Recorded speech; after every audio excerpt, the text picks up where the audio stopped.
Welcome to St. Augustine this evening, the Mike Davis Show, and we've got a great Wednesday show for you. Thank you for being here. We love all of our listeners, watchers, responders, commenters, sharers. You guys are amazing, and we especially love the 904 Now Network. Thank you, Pete Melfi. Or wait a minute, is it Davey that's running that now? Oh, it's Pete Melfi. Pete's back. Okay, all right. And Davey was in control the last few days, so just trying to make sure everything's, the ship has been righted. Yeah. The boss is back. All right. So before let me introduce everybody, and then we'll do reads. Amanda, welcome back. Hi, everybody. I can't get rid of her. Nope. She won't leave. No. Must be something to do with the money we're paying her. Something like that. It's better than teaching kids. That's why she won't leave. Yeah, for a couple hours it is. For a couple hours a day. Yes, it's much, much easier.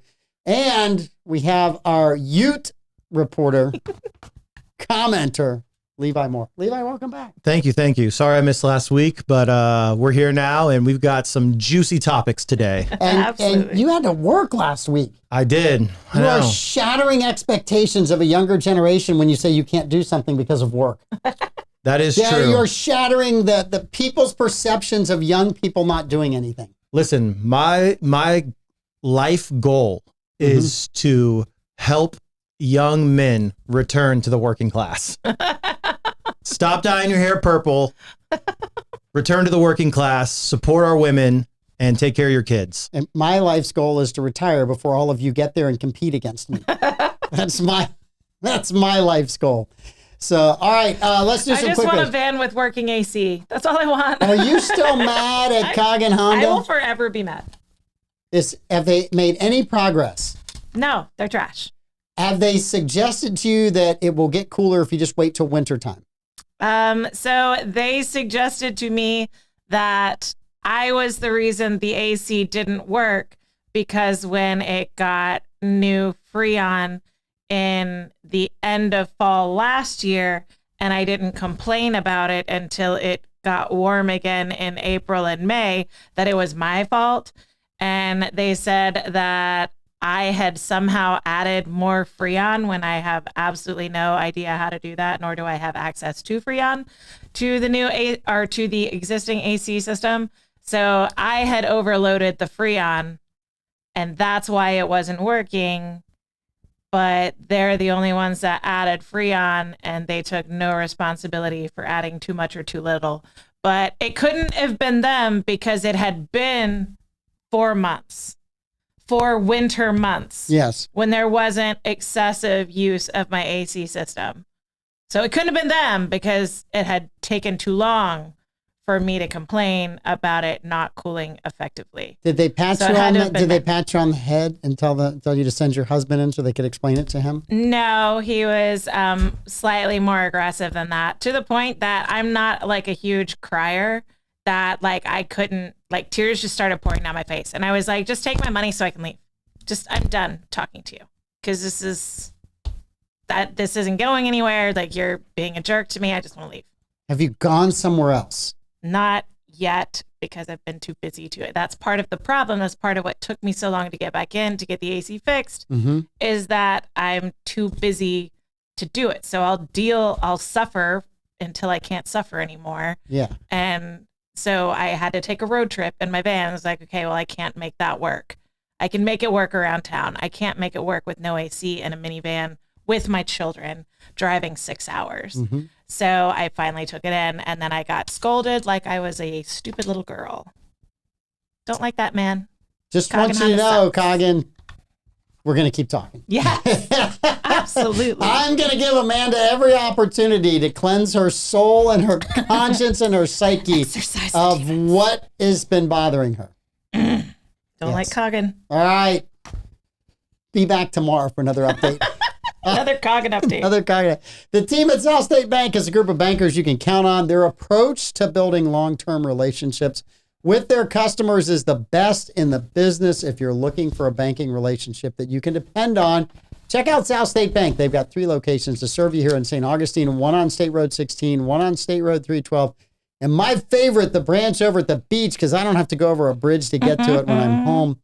You can visit their website at southstatebank.com. They are a member of the FDIC. They're a great bank. They're the bank of this show. We love them. Absolutely. Yes. And you know who doesn't treat you like you're a stupid girl? The folks at Bozard Ford Lincoln. Bozard Ford Lincoln in St. Augustine, their goal is to make sure your time and experience buying a car is stress-free, fun, and enjoyable. Bozard is a family-owned Ford dealership that has been in business since 1949. Bozard Ford Lincoln has been the recipient of numerous dealer awards, including being ranked #1 automotive dealership in the nation by Dealer Rater. Bozard Ford has also won back-to-back President's Awards, which is the highest honor given by Ford Motor Company. Check them out today online at bozardford.com. Hot dang, I wish I had done that. Next up, we've got Carmelo's Pizzeria. Tringali family has Carmelo's Pizzeria, but also 123 Burger House, and they want to have dinner with you tonight. Carmelo's Pizzeria was voted best pizza 9 years running. They've got New York-style brick oven pizza. They also serve salad, subs, wings, and more. 123 Burger House was voted best burger 3 years running. Burgers, chicken wings, salads, authentic wood-fired pizza, and ice cream for dessert. Both restaurants offer dine-in, takeout, and delivery through Bite Squad and Grubhub. Join the Tringali family for dinner tonight. All right, and Solar Stick, they're established in 2006. They're a local portable power company, proudly committed to American manufacturing, constant innovation, and creating jobs right here in St. Augustine, Florida. Solar Stick's focus on providing solutions for self-sufficiency helps users all over the world complete missions and save lives. Solar Stick, changing lives, saving lives, and reviving American manufacturing right here in the nation's oldest city. Longtime sponsor of the show. Love them. Love what they do. Absolutely phenomenal company. We're so blessed with our sponsors. Absolutely. Yes, we are. All right. So today's 9/11, 23 years ago. So 23 years ago, I went home and I was trying to figure out what had happened to the world. So 23 years ago, where were you two Utes 23 years ago? It's crazy because this is the one event in American history where I know exactly where I was and I'll always remember it. I was in my 5th grade class and I was at R.B. Hunt Elementary, and my teacher, Miss Whelan, shout out Miss Whelan if she's still around, one of the best teachers I've ever had in my life. She was distraught and had the TV on in the classroom. And I remember parents were coming to pick up kids, and I was so young, I didn't know what was going on. And my mom explained it to me on the car ride home when she picked me up from school. And I didn't understand the gravity of the situation at that time.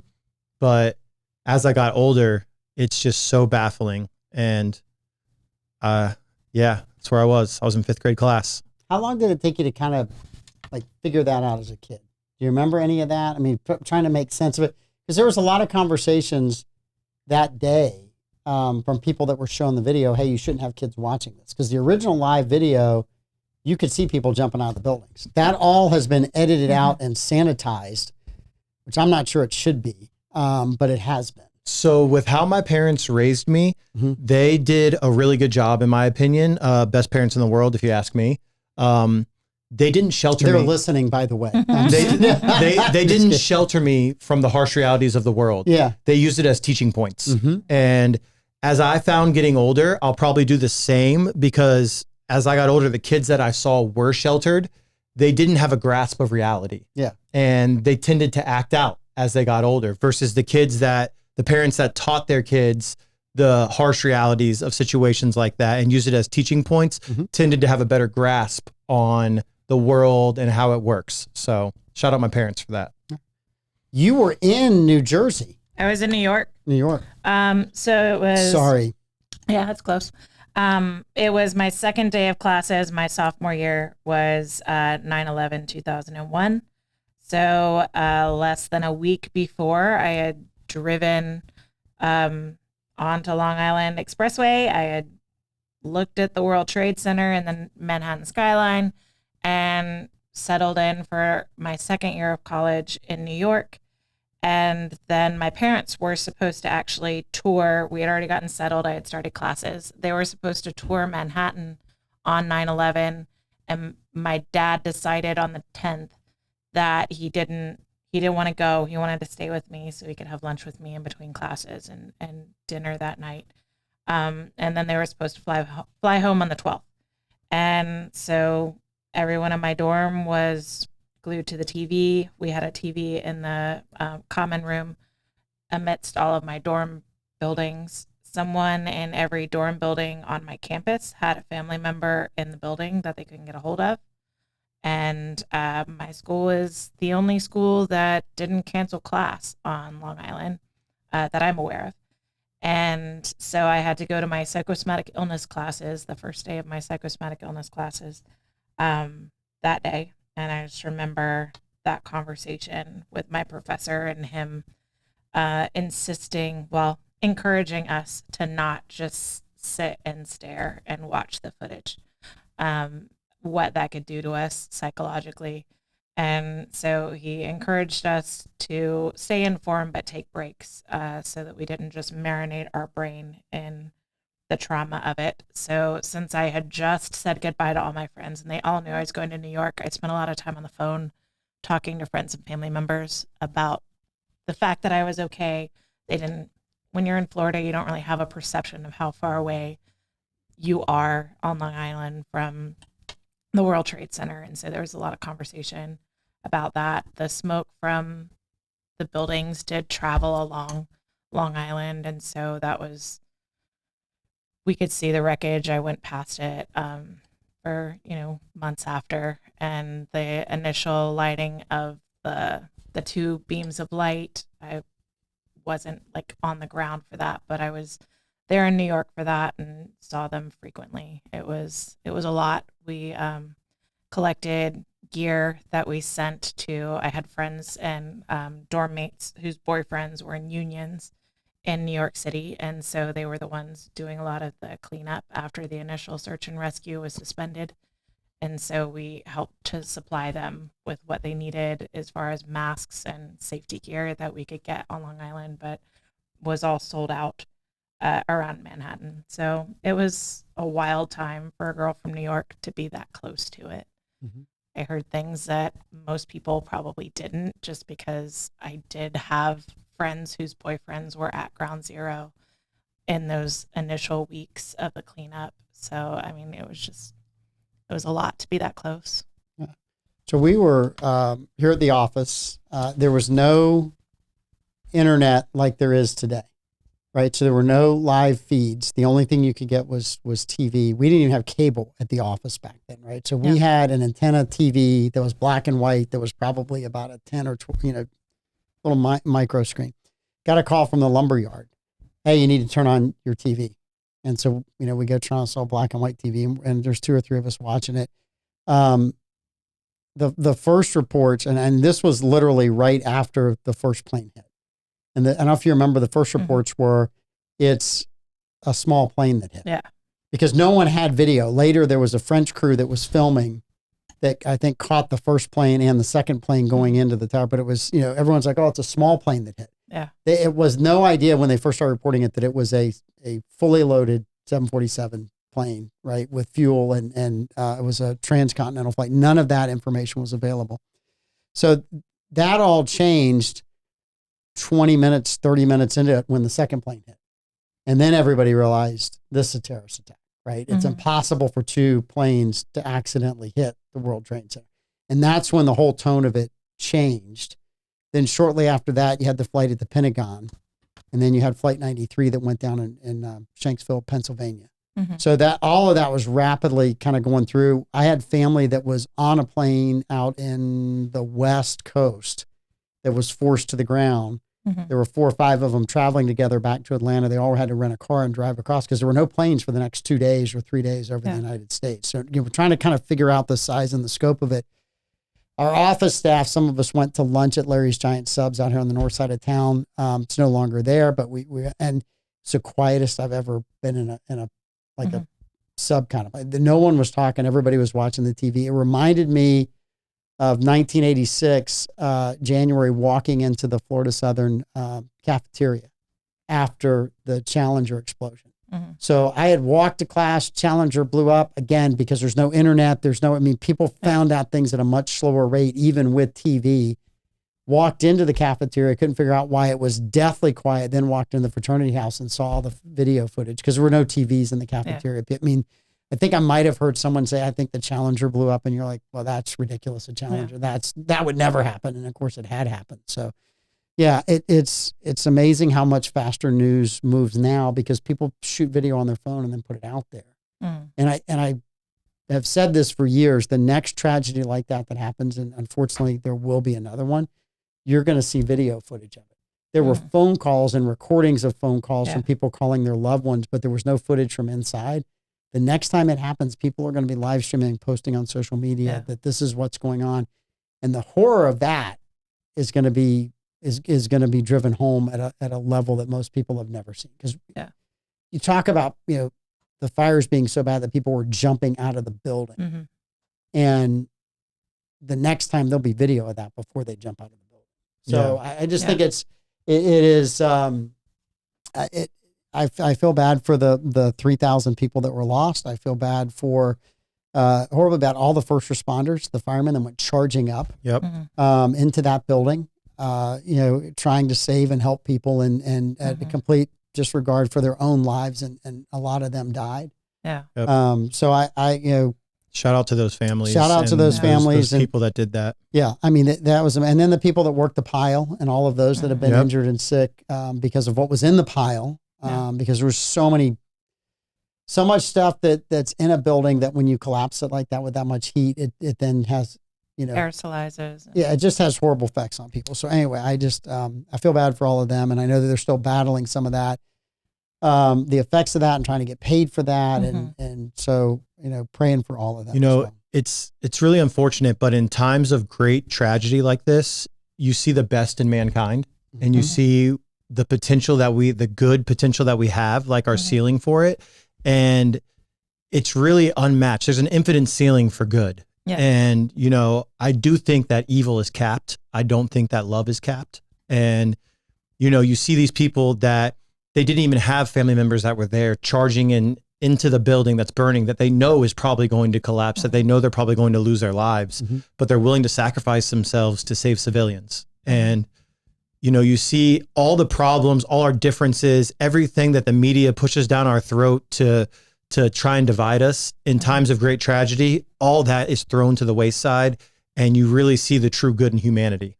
And, just shout out to those brave individuals that put their lives on the line to help those and save those who lost their lives. So, and the others, we weren't paying attention to any of this. The summer before, the biggest story in the news was Chandra Levy had been murdered in D.C. Gary Condit, she was a staffer for Gary Condit, who was a representative from California. That was the biggest story in the news for weeks leading up to this. And we were not paying attention to any of the things that we were supposed to be paying attention to as a country. And you had this entire wall between the FBI and the CIA where they're not allowed to talk to each other. And just a lot of opportunities that were missed. Police, local law enforcement, they weren't talking to federal agencies either. And so a lot of that changed post 9/11 because there were red flags that were spotted, but they were individual red flags and they were kind of spotted all around the country. And so without joint communication, they all went unheeded because one on their own wasn't actionable, but maybe the combination. It's kind of wild looking back on that time, just what we missed, thinking of what could have happened. There was a deal where bin Laden was offered on a silver platter as part of a negotiation by an informant. And that was turned down because he just wasn't considered that much of a threat. And then turns out he was. Well, and Levi's point about the unity and the goodness and human being, I believe in all of that. I think, unfortunately, the way our society's set up today, and we're much more fractured as a country now politically than we were in 2001. That period of unity lasted for months. I can't see a period of unity lasting in this country more than 5 minutes today before one side took a swipe at the other side and all the people on social media started chirping and quoting. We don't have that unity as a country, and that is our biggest weakness right now. 100%. Well, July 13th, you started to see it. The initial reports after the attempt on Trump, you started to see people being concerned, and then the ones that had hideous toxic reactions that went viral, and then whatever unity that was starting to form immediately shattered, and everyone went to their sides now or again. And that's just what happens with social media and the internet, and so toxic. Barbara Jean's got a great comment. A great comment. Yes. I wish I could take credit for this, she said, but the best way to honor those lost on 9/11 is to behave the way we did on 9/12. Yeah. And there's a lot of truth to that. There's a lot of people that were saying, today, hey, we're acting a lot like we did on 9/10. Right? As a country, we're not paying attention to a lot of warning signs and a lot of things we should. And if we're not careful, we're going to pay a price again like we did on 9/11. So that is, that's kind of my comment on that. I know that we have a contentious election debate to talk about as well, but wanted to start it to what I felt like was the most important thing, is to honor the people that passed away and all those that worked so tirelessly to try to save them. And some lost their lives. So, as contentious as that debate was and all the rhetoric from it, at the 9/11 memorial service today, Kamala Harris and Donald Trump shook hands at the service. They set it aside and they shook hands. So, I know we're going to talk about it, and we're going to go from this talking about how we wish there was unity to what might be divisive. But when it all comes down, we're all Americans, and we should all be fighting for the same cause. And we were for a long time. We were. I in retrospect, and again, having watched the Reagan movie last week, I think part of that demise of our unity was when we lost our common enemy. The Soviet Union was a common enemy for a long time. And Democrats and Republicans could disagree on all kinds of things, but they also recognized there was an enemy out there that had nuclear weapons that could obliterate us. And we had to work together to overcome that. Once the Soviet Union disintegrated, fell apart, the bickering inside the United States increased because there was no longer did we have a common enemy. Now the only enemy out there was the guy that was on the other side, or the woman that was on the other side of the political aisle. And it has only gotten worse every year since then. Yep. Well, was it Lincoln that said that America won't fall because of an enemy on the outside? It'll fall because of an enemy within. The enemy within. A lot of politicians have said that. He may have been one. There's plenty of Russians that said that too, right? We're not going to beat him from the outside. We're going to beat him from the inside. So. Yuri Bezmenov. Yes. So lots of people. Debate last night. I had Bible study. So I had a very long day. I listened to a little bit on the way home from our Bible study dinner. Listened to a little bit of it at the house, and then tapped out and went to bed because I figured I'd read all the news about it today, which I've read quite a bit and I've seen a lot. Did you watch all of it? I watched that whole dad burn thing because I knew that's what we were going to be talking about today and what we'd probably end up talking about on Thursday. So I watched the whole thing. You didn't want Blake to watch 1 second more than you, did you? It's not even that. I just wanted to know what had actually happened and what was actually said. So yes, I watched the whole dad burn. I have your opinion, and you watched what, a nanosecond or two? I watched the entire thing from beginning to end, and then overachiever, and then stayed up till about 1 a.m. in the morning watching different people's post-debate commentary from both sides. Have you come down off the debate high yet? No, I'm still high on it. I'm so excited to talk about it today. You have no idea.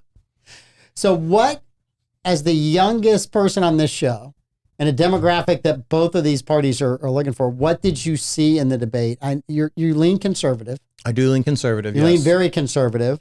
But what did you see in the debate? What was your impressions out of it?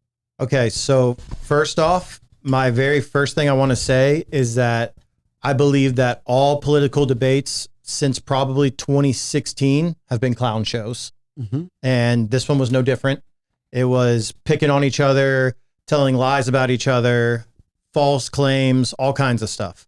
That's just to put that little birdie in the public's ear, whether it's true or not, it can sway someone.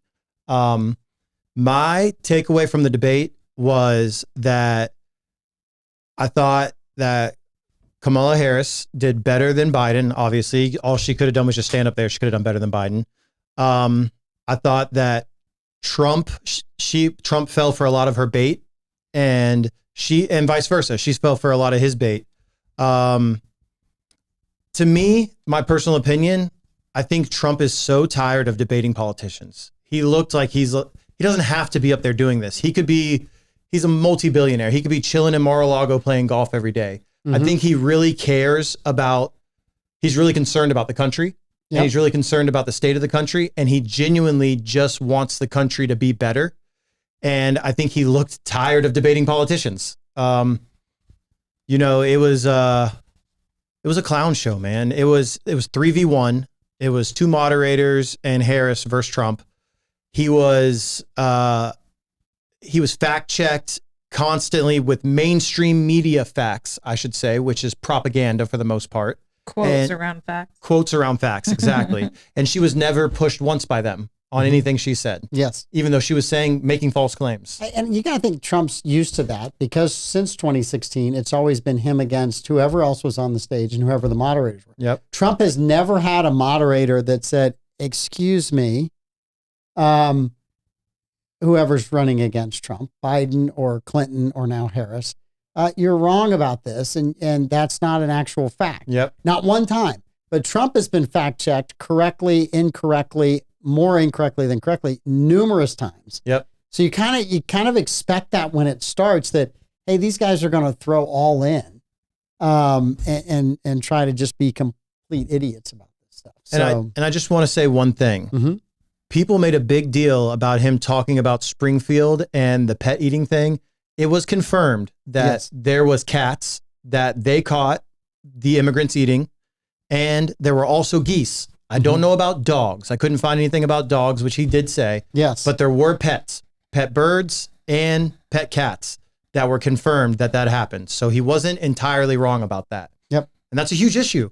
You know, he hammered down, he kept going back to the migrant issue and the border crisis. And I think rightfully so, personally. Yep. I do think that is a much bigger issue than putting abortion back in the state's hands. I think abortion should be in the state's hand. And he was rightfully so saying that both sides of the aisle want that. Well, I loved his instant fact check. I did see this video of the ABC moderator who was trying to fact check him about the animals. Yeah. And Trump said, you called somebody at the city, but there's people who lost pets and have seen this happen on video. Yes. Did you watch the video? I mean, I Yes. thought that was so absolutely hilarious when he said that, because I was like, man, this is absolutely brilliant. And he's like, the city commissioner who wants to keep nerves calm and doesn't want to admit to that at all is obviously going to say what they need to say to try to avoid that being out in the news. Yep. But thanks to X and free speech, the videos are out there. Yeah, it's, and I think that's the thing where the mainstream media has lost it. In the 80s, 90s, 2000s, they could say stuff like that, but it was really hard to check it. Now that you can not only check it and find written confirmation of it, but you can see video of it, they're getting their butts handed to them. Yep. Nobody watches the mainstream media anymore. Nope. I mean, even Fox, maybe 2 million viewers, 3 million viewers a night out of 330 million people in the country, which just tells you there's not a lot of people that trust those institutions anymore. There's not. Your generation gets most of your news, I'm assuming, from X. From X and YouTube. Yeah. Yep. And can I just tell you guys real quick what I think the biggest slip up of the debate was and What who was had it? it? Yep. I think it was Harris. Okay. And when she encouraged people to attend Trump's rallies and then tried to undermine the rallies and say that people are bored and leave early, when everyone knows that is not a true statement. And that was her biggest slip up. And the biggest slip up of the debate, in my opinion, was encouraging people that are already probably going to vote for her to attend Trump's rallies. I thought there was a bigger slip up. Okay. Amanda, did you have before I tell you what I think mine was? So I need a marker, guys. Everyone's They're got in the red cup. markers, and There's I in don't the even cup. have. Yeah. oh, you got it. So All right, Levi is now part of the team. Levi has a marker. they're All right. always right here. Yeah, Levi has a marker. He is now a part of the team. I don't even know if I'm going to write anything down. It's only but been 2 months. Welcome to the club. I just want to hold it. All right. So it is helpful to hold because it gives Yes. your hand something to do. I thought Kamala Harris was well spoken, better than I expected. She did have some kind of word salad moments, but they weren't as jumbled as she's a little notorious for. And as I pointed out in our little trivia game a couple of weeks ago. And she controlled the uncontrollable laughter that she does frequently. She had that pretty well in check. It happened. It did come out a couple of times and at a couple of unfortunate moments for her. I also thought that Trump was not as disciplined as I would like him to be. I do agree that it was 3 versus 1.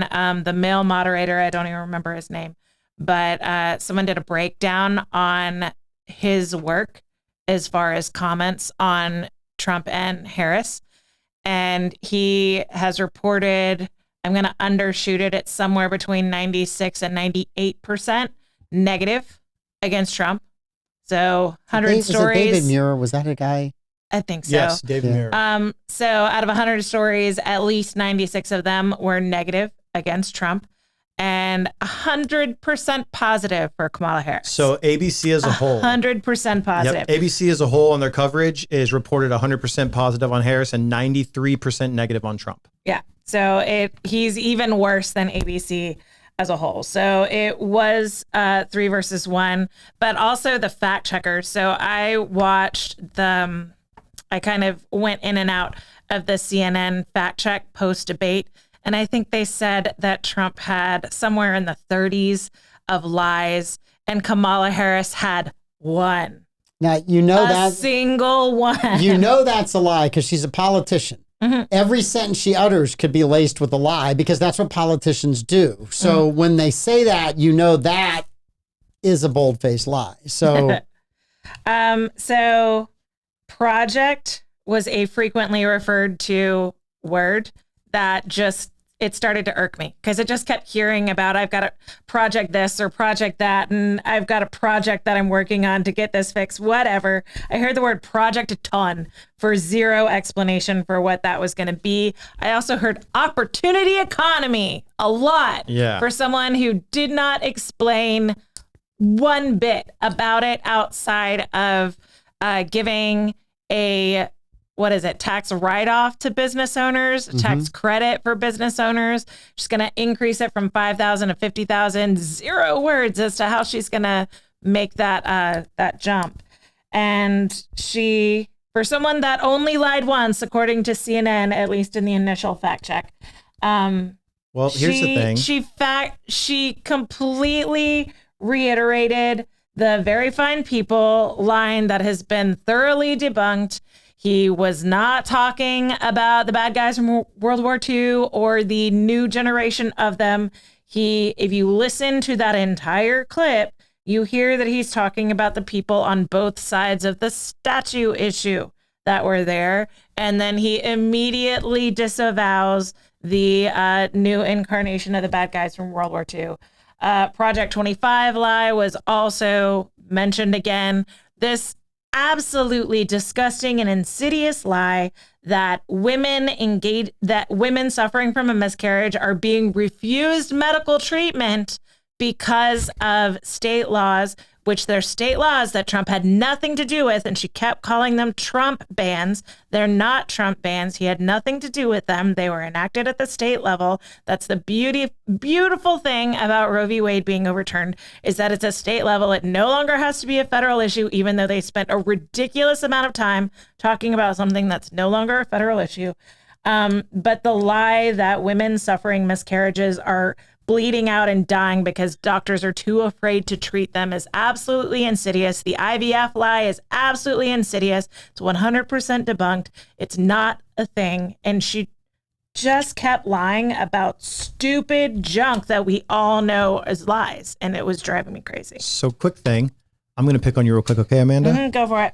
So you just gave us the old DC dips and twirl because Mike asked you a specific question about what was the biggest downfall of the debate, and you didn't answer the one question he asked. No, he didn't. He said, before we get to that, Amanda, what are your thoughts about the debate last night? Maybe I misheard. And now we're going to go back to his worst moment, and then we can go to What mine. did you think the biggest fail? Levi said what he thought her biggest fail was. Yes. I'm going to tell you what I think both Trump and hers was.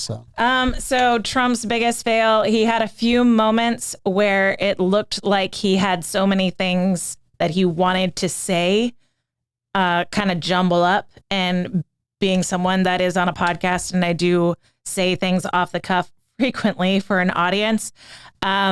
Sometimes you've got a lot of thoughts running through your head and you end up jumbling them up. And so there was a couple of moments where he's trying to reference Northam, the Virginia governor. He said the West Virginia governor.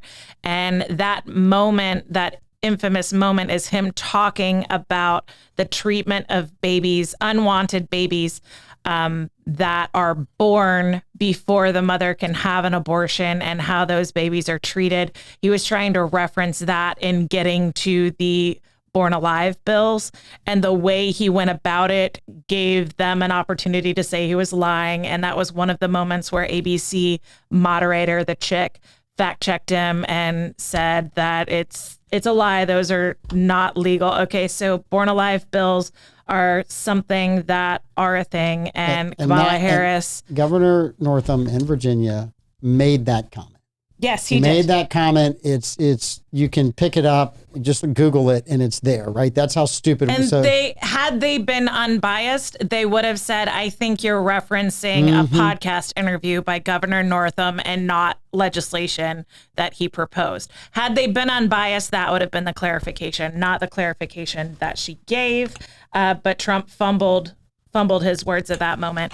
As far as Kamala Harris's fail, I think that she needs to control her face in the split screen. She was trying to dramatize her facial expressions and trying to do that. Someone said mad mom. Someone gave it a mad mom. She looked like a snarky wine mom that's like trying to be condescending to someone telling a story. That's what she looked like. And I don't think that it was good optics for her.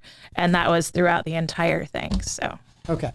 So I'm going to start off. Trump has always frustrated me in these debates because to me, it should be really easy to debunk the things that are on the left. But he always gets hung up in telling a story about himself. Yep. And and he always gets hung up in the fighting stupid crowd size and fighting back about stuff. And none of that is helpful. Everybody's used to it with Trump after the 3 election cycles he's been through, but it's still very frustrating for those of us on the right. Like, can you just articulate? Charlie Kirk goes into some very tough places and articulates conservatism. Could you just do that a little bit, right? And granted, he's not Charlie Kirk, and Charlie Kirk's probably never going to run for president, but give me some of that. Here's the information and roll on. And he just can't do that. And so for me, watching Trump debate is incredibly frustrating. Watching him get rid of regulations and make the right decisions in government, very easy to watch that. Debating, not so much. And part of that, I think, is because he's owned a company and he eventually wins every debate within his company, whether he's right or wrong. So he's not somebody who's gone out and practiced debate skills. And there's been good results and bad results to that. There has. If Troy was here, he'd be screaming USFL right now. So on Harris's side, I thought her tone was better than I thought it would be. Yep. Her answers flowed better than I thought they would. So again, the bar was set really low for her, but she got over that bar. Yep. Right. She didn't have to jump high, but she got over the bar. So I thought all of that was good for her. I don't think she answered any questions. I don't think Trump answered any questions. So again, frustrating debate if you watch that. If you're an avid Harris fan, she mopped the floor with him. If you're an avid Trump fan, he mopped the floor with her. Right. But if you're watching it critically, you're like, please, could we get some old school substance? Policy? Can we get some substance? I don't think this moved the needle on anyone, really. I don't think either one of them had a standout night enough to really capture a true independent. I think if you were leaning one direction or the other, but it really annoyed me. So she lobbed a softball on those rally crowd signs because she said, if you watch those rallies, people leave early because they're so bored. All he had to say is, we had to force the crowd out of the rally after I got shot. All he had to say was, you misspoke. You're talking about your rally where you have a celebrity come and sing, and then as soon as the concert is over, they leave because they don't want to hear you. That's all he had to say. Well, if he says that, then he's bantering back and forth and it looks catty. If he just mic drops, we had to force the crowd out after I got shot, I will agree then with he you. completely diffuses that as a tactic. Yeah. You can't use it because then you're just bringing it back to that iconic fight picture with the flag in the back.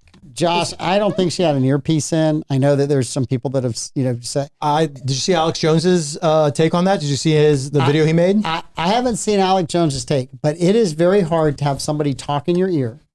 Yeah. And repeat those sentences on the fly like that. It's very difficult to do. I've never done it, and I've been doing podcasting and radio for 12 years, right? If you put somebody in my ear telling me facts right now while I'm talking to you, I'm going to stop and listen to them. And I think I'm pretty good at doing this.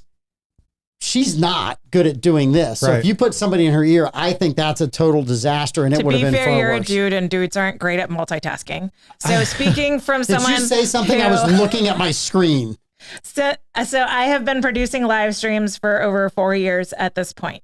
And frequently I have to have an earbud in to make sure that the sound's correct on the live streams, and then still interact and engage while it's playing in my ear. So I know what that's like. It is a nightmare to try and keep your train of thought on the rails. And she did an excellent job keeping her train of thought on the rails. So I don't think she had an earbud.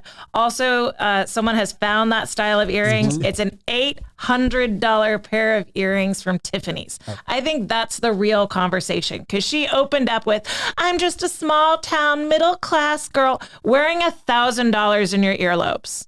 How much does the rest of the outfit cost? Small town girl. So I've asked both of you, what was the biggest mistake last night? The biggest mistake, and the one thing that could cost her 3 states. Swing states? 3 swing states. They talked about the war in the Middle East between Israel and Hamas. She stood with Israel.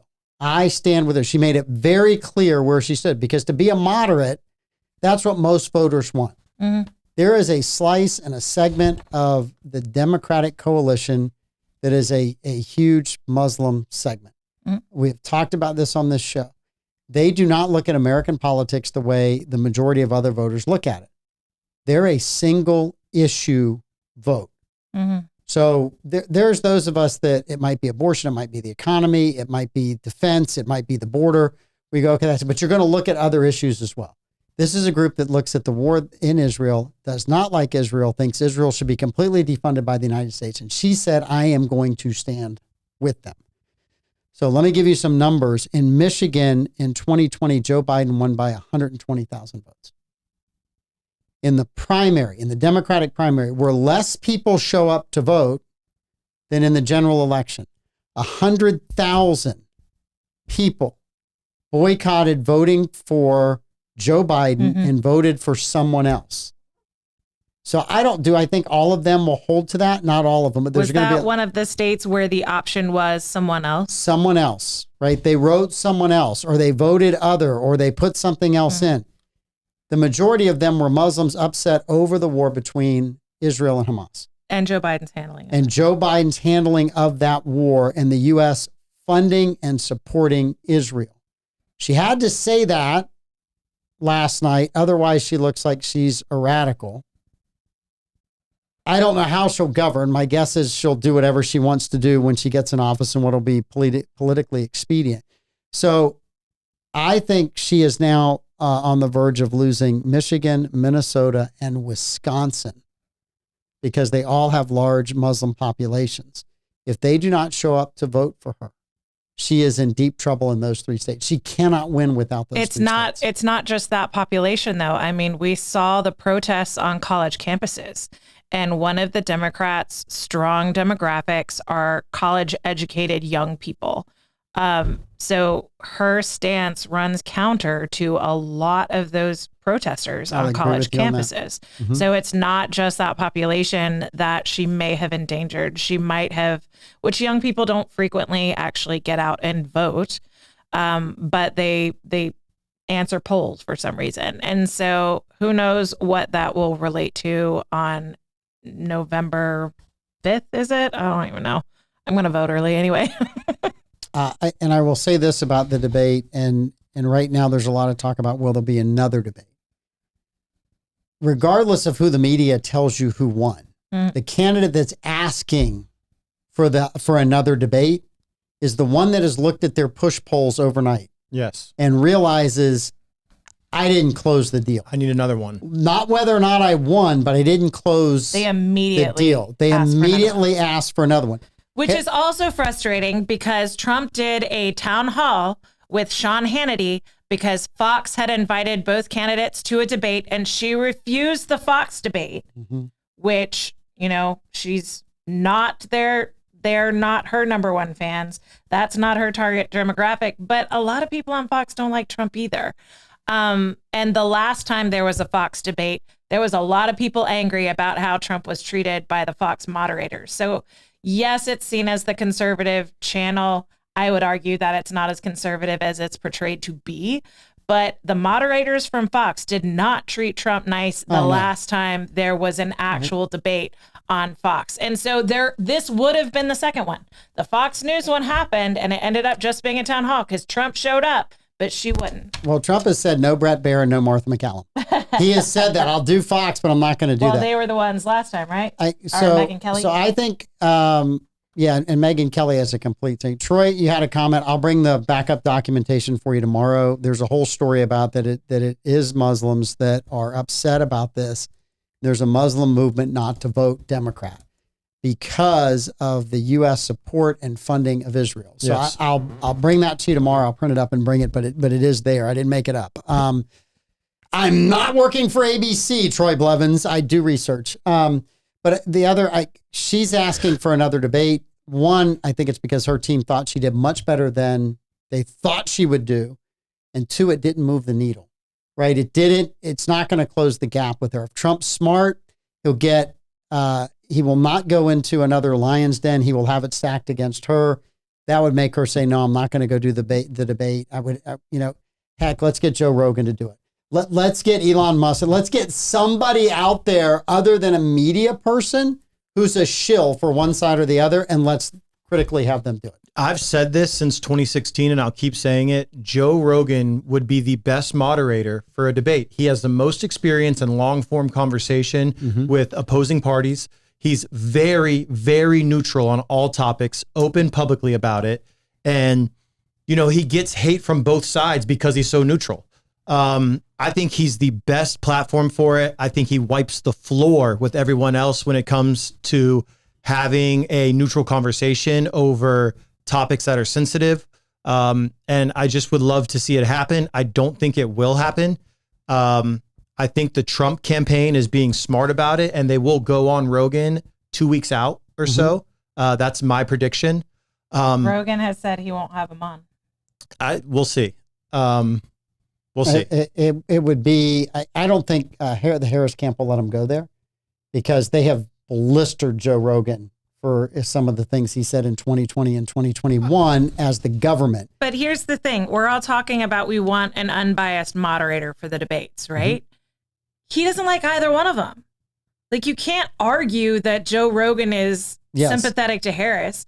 I mean, Joe Rogan has specifically said he doesn't like Donald Trump and he wouldn't vote for Donald Trump and he wouldn't even have him on his podcast because he's afraid having him on the podcast would help his campaign, and he doesn't want to help his campaign. Who knows if that's changed? People are saying that he sounds more conservative in the past few years ever since the COVID virus. But he's not a Trump fan, and he's been very public about not being a Trump fan. So I agree. I don't think Harris would go on Joe Rogan, but I think that's because they've made him into the podcast boogeyman and claims that he's, radicalizing young men with misinformation, which is absurd. He's such a moderate. I mean, there's some things he's very far left on. I don't even know anything that you could call him far right on as far as traditional right and left positions. But he, at this point in the political spectrum, he's a moderate now. Well, he didn't toe the line during 2020 and 2021. So that's the only thing that makes him not leftist at this point. If you look at the landscape of people that have an influential platform of that caliber, he is the best one to have both those people on. He's the most relatable to the average American, who typically falls somewhere in that middle, where they have some ideas that lean a little left, some that lean a little right. The majority of Americans are right in the middle on the majority of topics.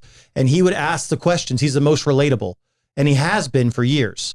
I do want to say something, though, about the debate. A prerequisite to being president isn't being good at a public debate. Like, that shouldn't be a prerequisite. In my honest personal opinion, if we look at the country, right, and you look at other countries in the world, other superpowers that have nuclear power and stuff, the bottom line is you have to be able to run the country like a business. Whether you like that or not, you have to be able to run the country like a business. And Trump has experience running successful big business and being in those rooms with high pressure negotiations. We've seen what Harris did at the border. We've seen what she did with the Afghan pullout, and she doesn't have the respect of the other world leaders to be in those high pressure negotiations. I made this comment today. The thought of her walking into a room and negotiating with another world leader one-on-one scares me to death. Same. Because I don't think she has a knowledge of the depth of what she would have to do. And that world leader is going to work her like nobody's business.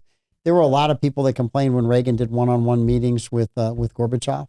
But Reagan got what he needed for the United States out of that, right? And they're like, well, he's just an actor. He's not any good at that. He was really good at that. He was really good at that. Same thing where she brought up the fact that Trump negotiated with the Taliban. And then I thought his rebuttal was great. He said, they were the ones killing people. We should be talking to them. Mm-hmm. We shouldn't be talking to the Afghan army, who, as we saw when we pulled out, is irrelevant there. Mm-hmm. We should have been talking to the opposing side that is killing Americans. Yeah. We need to threaten them, which he did, and we need to get them to stop.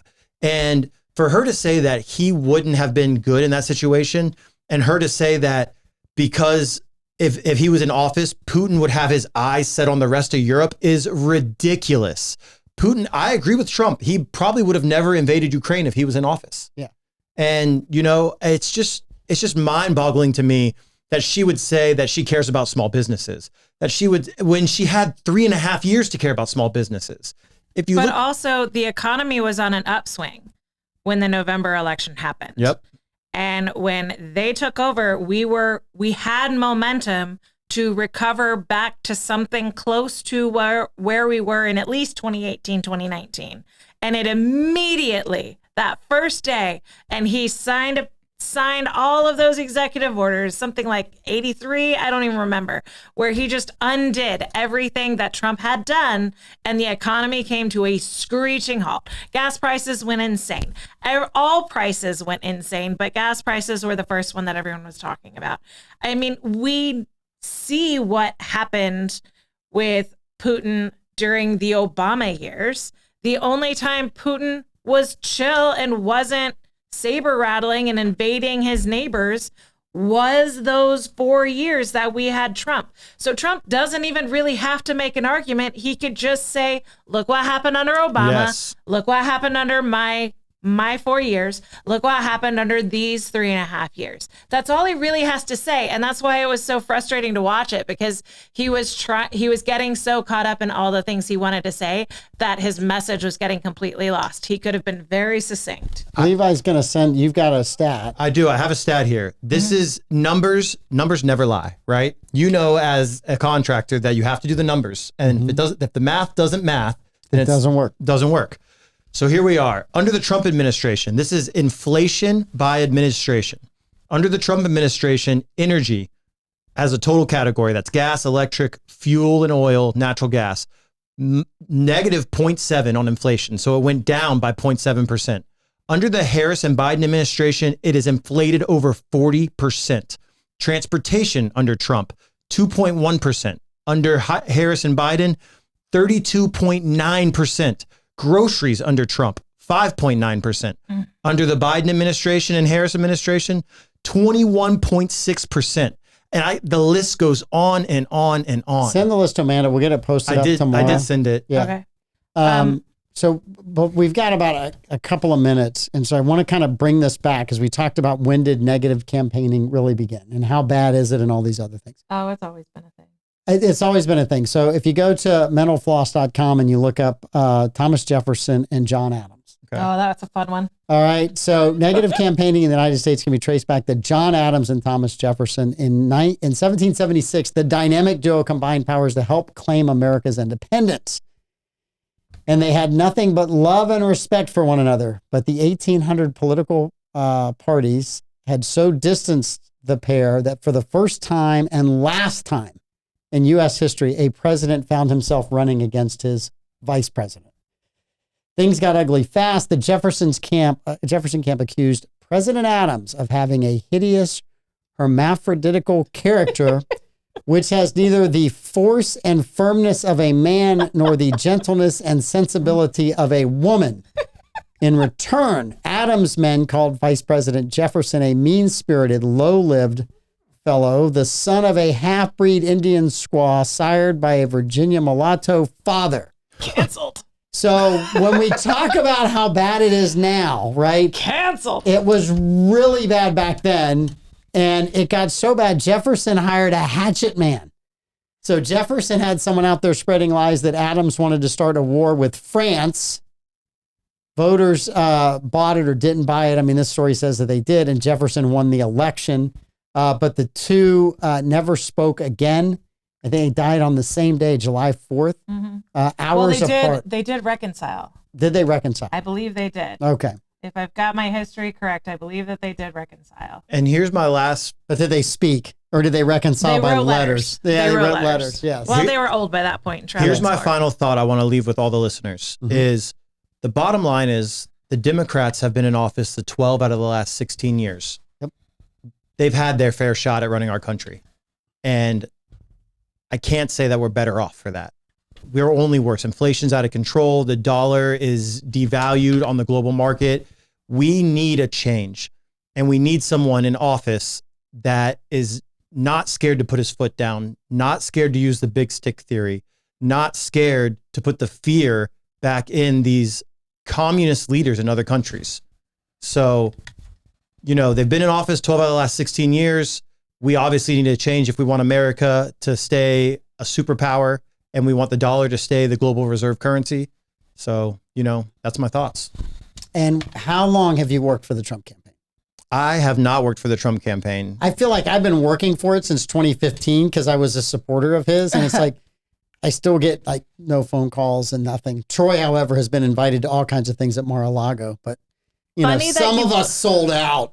So it's funny that you mentioned like work for the Trump campaign because we're hearing a ton of reports that online influencers are getting contacted by their management or their management is being contacted by the Harris campaign. That's a true or statement. Super PACs for Harris requesting to pay them for either a positive video or post about the Harris campaign or a negative Trump post. But we're not hearing conservative commentators come out and be like, hey, I got paid. A lot of them are like, Trump, why am I not getting this? Yeah, why am I not getting paid? Yes. Because Harris is paying hundreds and sometimes thousands of dollars to people for positive content. Well, Taylor Swift, Steve Kerr, and Stephen Curry have reaped those benefits from the Democratic Party. Well, I don't even know if they're getting paid. They got paid. But I can tell you there's lots of ways to get paid.